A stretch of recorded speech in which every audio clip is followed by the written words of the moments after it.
మండలంలోని సూరాయపాలెం గ్రామానికి చెందిన లాలా అశోక్, విజయభాస్కర్ అనే వ్యక్తులు మద్యం షాపు వద్ద గొడవపడి బ్రాందీ షాపుకు నిప్పు పెట్టేందుకు యత్నించారు. అటు వస్తున్న వార్తలపై పొదలకూరు సర్కిల్ ఇన్స్పెక్టర్ గుత్తి వెంకటరావు స్పష్టత ఇచ్చారు. శుక్రవారం ఏర్పాటు చేసిన మీడియా సమావేశంలో ఆయన మాట్లాడారు. సీఎం తెలిపిన వివరాల ప్రకారం గురువారం మధ్యాహ్నం 12 గంటల సమయంలో సూరాయపాలెం గ్రామానికి చెందిన లాలా అశోక్ గ్రామానికి వెలుపల ఉన్న మద్యం దుకాణం వద్దకు వచ్చి సిగరెట్ కొనుగోలు చేశాడు. అనంతరం వెలిగించుకోవడానికి అగ్గిపెట్ట అడగ్గా షాపు వారి వద్ద లేదని చెప్పారు. మత్తులో ఉన్న అశోక్ షాపు సిబ్బందితో తీవ్ర స్థాయిలో వాగ్వాదానికి దిగి అక్కడి నుండి వెళ్లిపోయాడు. తిరిగి అదే రోజు రాత్రి సుమారు 7:30కి ఆ ప్రాంతంలో లాలా అశోక్ తన మిత్రుడు విజయభాస్కర్ తో కలిసి ద్విచక్ర వాహనంపై తిరిగి అదే మద్యం షాపు వద్దకు వచ్చాడు. మద్యం షాపునకు సుమారు 15 మీటర్ల దూరంలో అగ్గిపుల్ల గీసివేయడంతో మంటలు చెలరేగాయి. గమనించిన గ్రామస్తులు వెంటనే స్పందించి ఆ నిప్పును ఆర్పేశారు. బాగా మద్యం మత్తులో ఉన్న అశోక్, విజయభాస్కర్లను మందలించి వెంటనే అక్కడి నుంచి వెళ్లిపోవాలని హెచ్చరించారు.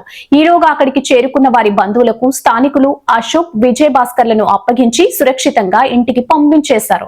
ఈ మేరకు మద్యం దుకాణందారులు ఫిర్యాదు మేరకు కేసు నమోదు చేసి దర్యాప్తు చేస్తున్నామని అన్నారు. నమస్కారం.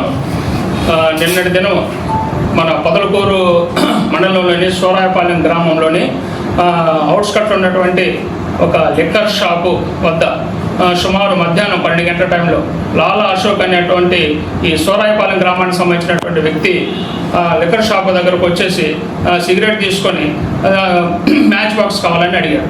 అడగడంతోనే ఆ మ్యాచ్ బాక్స్ లేదని చెప్పేటప్పుడు అతను ఆ తాగిన మైకంలో మ్యాచ్ బాక్స్ కూడా పెట్టుకోకపోతే ఎట్లా అని చెప్పి వాళ్ళతో గొడవపడి వాళ్ళతో గట్టిగా మాట్లాడేసి వెళ్ళిపోయాడు. తర్వాత నిన్న సుమారు 7:30 గంటలప్పుడు అతనితో పాటు విజయభాస్కర్ ఒకరు, లీలా అశోక్తో పాటు విజయభాస్కర్ అతను ఇద్దరు కలిసి బండి మీద వచ్చి అదే లిక్కర్ షాప్ దగ్గరకు వచ్చారు. వచ్చేసి ఆ లిక్కర్ షాప్ సుమారు ఒక 10-15 మీటర్ల దూరంలో అతని దగ్గర ఒక నిప్పు అంటించడం జరిగింది. వెంటనే అక్కడే ఉన్నటువంటి అదే గ్రామానికి చెందిన సూరాయపాలెం గ్రామస్తులు వెంటనే ఆ నిప్పులు ఆర్పించేసి అతను గట్టిగా మందలించి, అదే టైంలో అతను లీలా భాస్కర్, విజయభాస్కర్ తాగి ఉండటం వల్ల గట్టిగా మందలించి వెంటనే ఇక్కడి నుంచి వెళ్ళిపోమని చెప్పేస్తే అదే టైంలో ఆ ఊర్లో నుంచి ఇలా బంధువులు వచ్చారు. ఇతనికి వీళ్ళిద్దరిని కూడా వాళ్ళ బంధువులకు అప్పగించి అక్కడి నుంచి పంపించేశారు. అంతేకాని లిక్కర్ షాప్ ముందు పోయటం కానీ లిక్కర్ షాప్ తగలబెట్టే ప్రయత్నం చేయడం కానీ అదేందుకు జరగలేదు. అదిగాక ఈ లీలా అశోక్ కానీ ఈ విజయభాస్కర్ కానీ ఎప్పుడు కూడా అక్కడ గొడవ చేయడం కానీ ఏమీ జరగలేదు. ఇదే విషయాన్ని ఆ షాపు సంబంధించిన వాళ్ళు చెప్పడం జరిగిన వాస్తవం అయితే మీకు పూర్తిగా వివరంతో సహా ఇవ్వడం జరుగుతుంది.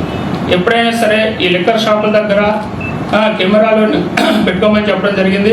కెమెరాలు ఉంటే ఇలాంటి ఏదైనా తప్పులు జరిగినప్పుడు వెంటనే మా దృష్టికి తీసుకురామని చెప్తే తీసుకొని రావడం జరిగితే మేము చట్టపరమైన చర్యలు తీసుకోవడం జరుగుతుంది. ఈ విషయంలో కూడా మేము వెంటనే చట్టపరమైనటువంటి చర్యలు తీసుకోవడం జరుగుతుంది.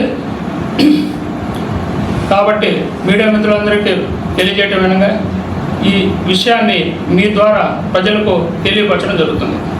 సామాన్యులకు అందుబాటులో కార్పొరేట్ వైద్యం అందిస్తున్న ఎన్ఎల్ హాస్పిటల్స్ మేనేజింగ్ డైరెక్టర్ మరియు గుండె వైద్య నిపుణులు డాక్టర్ కులారి నాగేంద్ర ప్రసాద్, డైరెక్టర్ మెదడు మరియు నరముల వైద్య నిపుణులు డాక్టర్ లావణ్య కుంకాల ఆధ్వర్యంలో సామాన్యులకు అందుబాటులో కార్డియాక్ అండ్ న్యూరాలజీ సేవలు మరియు ఎమర్జెన్సీ అండ్ క్రిటికల్ సేవలు 24 గంటలు అందిస్తున్న ఎన్ఎల్ హాస్పిటల్స్ పీవీఆర్ కళ్యాణ మండపం ఎదురుగా మాగుంట లేఅవుట్, నెల్లూరు. సంప్రదించవలసిన నెంబర్లు 9966801108, 0961232888.